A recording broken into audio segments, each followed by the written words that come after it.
جاتے تھے اور روتے جاتے تھے 8 سال کا بچہ ہی کیا ہوتا ہے. میں اور آپ اپنے جگر پر ہاتھ رکھ کر دیکھیں کہ 8 سال کا بچہ کیا ہوتا ہے.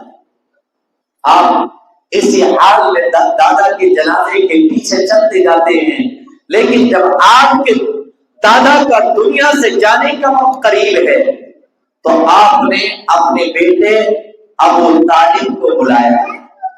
ابو طالب آپ صلی اللہ علیہ وسلم کے چچا ہیں اور آپ کے اور بھی چچا ہیں، لیکن ابو طالب آپ کے ان چچاؤں میں ہیں.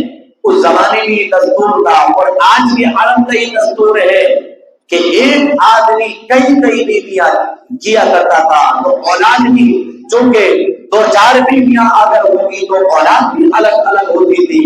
حضرت ابو طالب اور آپ صلی اللہ علیہ وسلم کے والد محترم حضرت عبداللہ رضی اللہ تعالی عنہ دونوں سگے بھائی تھے اور دونوں ایک ماں کی اولاد تھی.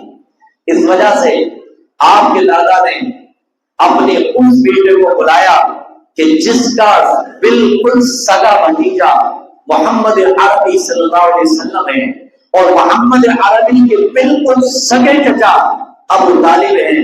اور آپ کو بلانے کے بعد آپ کے دادا نے ابو طالب کو نصیحت فرمائی ہے کہ میرے بعد اپنی اس بھتیجے کا خیال رکھنا ہے. باپ کے سامنے آپ کے چچا نے عہد کیا ہے کہ میں جب تک روئے زمین پر حیات رہوں گا میری زندگی کے اندر میرے بھتیجے کا کوئی بال بھی باقی نہیں کر سکتا ہے. اور آپ نے کر کے دکھایا. ایک مرتبہ آپ کے پاس مکہ کے لوگ آئے ہیں اور آ کر یہ کہا ہے کہ اے ابو طالب آپ اپنے بھتیجے کو سمجھا لیجیے، وہ ہمارے بتوں کو برا کہتا ہے اور ہمارے معبودوں کی توہین کرتا ہے. آپ کے چچا نے آپ کو بلایا اور بلا کر یہ کہا کہ اے میرے بھتیجے تم ان کے بتوں کو برا بھلا مت کہا کرو اور ان کے معبودوں کی توہین مت کیا کرو. آپ صلی اللہ علیہ وسلم نے جب اپنی چچا کی اس جواب کو سنا تو آپ نے ایسا ظاہر کیا، آپ کو ایسا محسوس ہوا ہے جیسا آپ کے چچا نے بھی آپ کا ساتھ چھوڑ دیا ہے. اور آپ صلی اللہ علیہ وسلم نے اپنے چچا سے کہا چچا جان آپ میرا ساتھ دے یا نہ دے لیکن میں اس کام سے باز نہیں آؤں گا جس کام کے لیے اللہ نے مجھے بھیجا ہے. تو آپ کے چچا نے یہ کہا کہ اے محمد عربی جاؤ تمہیں جو کرنا ہے وہ کرو. مکہ کے اندر کسی ماں نے ایسا کوئی انسان چلا ہی نہیں ہے جو آپ کے اوپر ہاتھ اٹھا سکے اور ابو طالب کی ہوتے ہوئے کوئی آپ کا بال باقا کر سکے ایسا کسی کی ماں نے ابھی کوئی بچہ نہیں جنا ہے. اور آپ کو بالکل آخر تک ساتھ دینے کا وعدہ کیا ہے اور آپ کا آخر تک ساتھ آپ کے چچا ابو طالب نے دیا بھی ہے. یہ آپ صلی اللہ علیہ وسلم کی وہ مختصر سی زندگی جو آپ حضرات کے سامنے میں نے رکھی ہے. آپ صلی اللہ علیہ وسلم کو اللہ نے اس طریقے سے چن چن کر نکالا ہے. آپ کی زندگی پر کہیں بھی اللہ نے داغ نہیں آنے دیا ہے کیونکہ اللہ آپ کو ایسا نبی بناتا، ایسا نبی بنانے والا تھا کہ جو نبی تمام نبیوں کا سردار ہے. اللہ کو آپ کو ایسا پیغمبر بنانا تھا جو پیغمبر تمام پیغمبروں کا سردار ہے اور جو وجہ تخلیق کائنات ہے جس کے صدقے میں اللہ تبارک و تعالیٰ نے اس کائنات کو سجایا ہے. زمین پر انسانوں کا چلنا، زمین پر سورج کا روشنی دینا، چاند کا اپنے وقت پر نکل آنا، یہ سارے کا سارا محمد عربی کے صدقے میں. اگر اللہ کو آپ صلی اللہ علیہ وسلم کو پیدا کرنا نہ ہوتا تو شاید اس زمین پر جو رونقیں آج میں اور آپ دیکھ رہے ہیں یہ رونقیں ہمیں میسر نہ ہو۔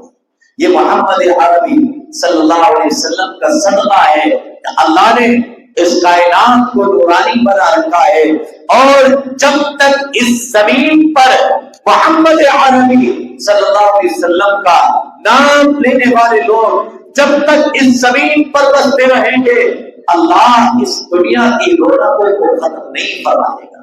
اور جس دن اس زمین پر اللہ اور اللہ کے رسول کا نام لینے والے ختم ہو جائیں گے، اللہ اس کائنات کے نورانی نظام کو، اس کائنات کے اندر جو چمک اور دمک نظر آ رہی ہے، اللہ اس سارے نظام کو درہم برہم فرما دے گا اور ساری کائنات تباہ و برباد ہو جائے گی۔ ایک شاعر نے آپ کی اسی شان کو بیان کرتے ہوئے یوں شعر کہا ہے، پیدا ہوئے تو باپ کا سایہ اٹھا دیا، چلنے لگے تو مادر و ہم ہو گئے جدا، چلنے لگے تو مادر و ہم ہو گئے جدا، ہر ایک سایہ سر سے یوں اٹھتا چلا گیا، سائے پسند نہ آئے پروردگار کو، بے سایہ کر دیا گیا اس سائے دار کو۔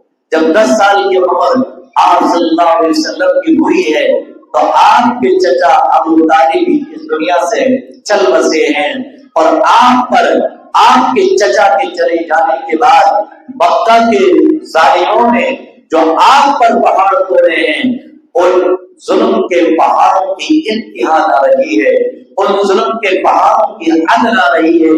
ایک واقعہ یہاں پر بیان کر کے میں اپنی بات کو ختم کر رہا ہوں۔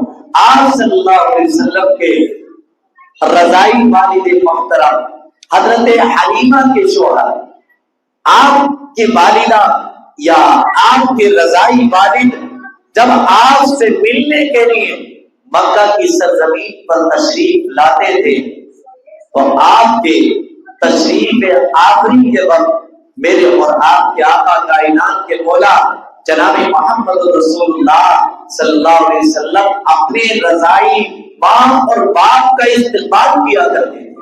ایک روایت میں آتا ہے کہ ایک مرتبہ آپ مسجد حرام کے اندر موجود ہیں اور آپ کی ماں رضائی ماں حلیمہ ملاقات کے لیے آئی ہیں، آپ نے اپنی کالی کملی کو اتار کر زمین پر بچھا دیا ہے۔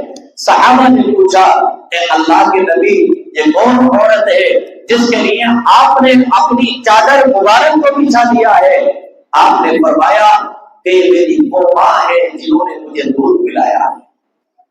ایک مرتبہ آپ کے رضائی والد جب آپ سے ملنے کے لیے تشریف لائے تو راستے کے اندر کچھ لوگوں نے، مکہ کے لوگوں نے آپ کو روکا اور آپ سے روک کر کہا کہ آپ کا بیٹا محمد عربی یہ کہتا ہے کہ مرنے کے بعد اللہ انسانوں کو دوبارہ زندہ کرے گا، اور پھر اس کے بعد اللہ نے تو گھر بنائے ہیں، ایک آسانی کا گھر ہے، ایک پریشانی کا گھر ہے۔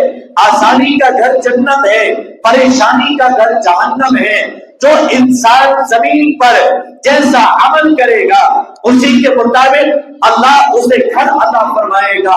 آپ کا بیٹا یہ کہتا ہے، تم اس بات کو کے بارے میں کیا کہتے ہو؟ آپ کے رضائی والد محمد عربی کے پاس آئے، آپ سے آ کر یہ کہا کہ بیٹا محمد کیا تم یہ کہتے ہو؟ میں نے مکہ کے لوگوں سے یہ بات سنی ہے۔